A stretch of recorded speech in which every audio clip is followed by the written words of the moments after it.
सभी इस बात को जानते हैं या कहीं ना कहीं सुने ही होंगे कि अगर किसी कौम को लंबे अरसे तक के लिए तबाह व बर्बाद करना है तो उस कौम के बच्चों व नौजवानों के अंदर सारी गंदगी और बुराइयां डाल दी जाए, जिससे कि आने वाली नस्लें और पूरी कौम तबाह व बर्बाद हो जाएंगी और दुनिया की बुराइयों और गंदगी में मगन रहेंगे। और यही हाल आज हम अपने मुआशरे में देख रहे हैं। सभी बच्चे मोबाइल्स में, गेम्स में, उम्र से पहले बाइक चलाने में, नुक्कड़ पर हीरोगिरी करने में सुबह से शाम बिता रहे हैं। और इन्हें बढ़ावा देने वाले सबसे पहले इनके माँ बाप है और उसके बाद पूरा मुआशरा। दुनिया भर में क्या हो रहा है, किस तरह तकलीफ और जिल्लत सर पर मंडरा रही है, लेकिन इन बातों का कुछ ख्याल नहीं। ताज्जुब की बात यह है कि इन नौजवानों को या इनके बेशतर घर वालों को इन बातों का कोई इल्म भी नहीं है। नौजवानों को खोखला किया जा रहा है, जिन्हें मीडिया और फैशन और मॉडर्नाइजेशन के जरिए फहाशियत, नंगापन, बेशर्मी के दलदल में धकेला जा रहा है। मोबाइल गेम्स के जरिए इनके बेशकीमती वक्त को जाया किया जा रहा है और सिर्फ जाया ही नहीं बल्कि इनकी सोच को वायलेंट और इनकी सोच में जहर भरा जा रहा है। अब लोग दोषी ठहरा देंगे सीधे यहूदियों को, लेकिन खुद के गिरेबान में बिल्कुल नहीं झांकेंगे कि वो क्या कर रहे हैं। शर्म आती है जब मुआशरे में बड़े बुजुर्ग घूमते फिरते नजर आते हैं, लेकिन मुआशरे में, सोसाइटीज में, रास्तों में, पब्लिक प्लेस में BF GF का नंगा नाच करते नजर आते हैं ये छोटे छोटे बच्चे, जिनकी उम्र अभी 10 से 15 साल भी नहीं हुई,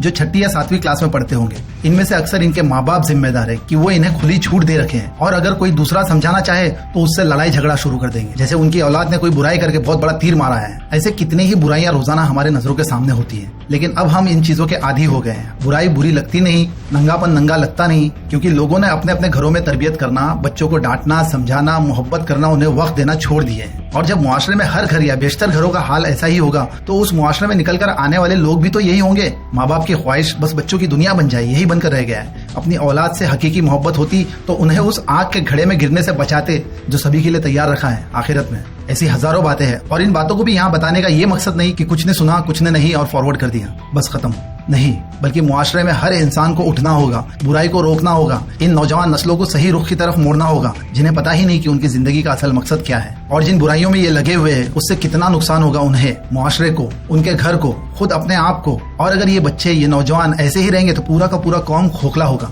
तो सिर्फ शेयर ना कर दे, तरतीब बनाए, तरीका अपनाए कि कैसे इन नौजवानों तक पहुंचा जाए, इन तक अपनी बात पहुंचाई जाए, इन्हें बेदार किया जाए कि दुनिया भर में क्या चल रहा है। वो अपने मोबाइल की दुनिया, अपनी गेम्स की दुनिया, अपनी फालतू की दुनिया से बाहर आए, आकर देखे क्या हो रहा है और ये उम्मत उनसे क्या चाह रही है। तरतीब बनाए, तरीका अपनाए कि कैसे घर वालों को अपनी औलाद की सही तरबियत पर जगाया जा सके। इलाके के मस्जिदों के इमाम, ये जमात वगैरह सिर्फ बाहर जाकर मंच पर या दूसरे इलाके में काम करने से नहीं होगा, बल्कि सबसे पहले अपने इलाके, अपने घर की जिम्मेदारी ले। सभी इन बातों पर बिल्कुल गौर करे और हर जमात में, सोसाइटीज में, वो ग्रुप्स में इस पर डिस्कशन शुरू करे और एक्शन प्लान के साथ काम करे, कौम की आने वाली नस्लों को बचाए और एक जिंदा व लीडर कौम फराम करे इस उम्मत को। इस वीडियो को इतना शेयर करो कि हर बच्चे, हर नौजवान जिन्हें PUBG खेलने और बेकार की चीजों में वक्त जाया करने के लिए मोबाइल थमा दिया गया है, उन तक भी ये वीडियो पहुंच जाए।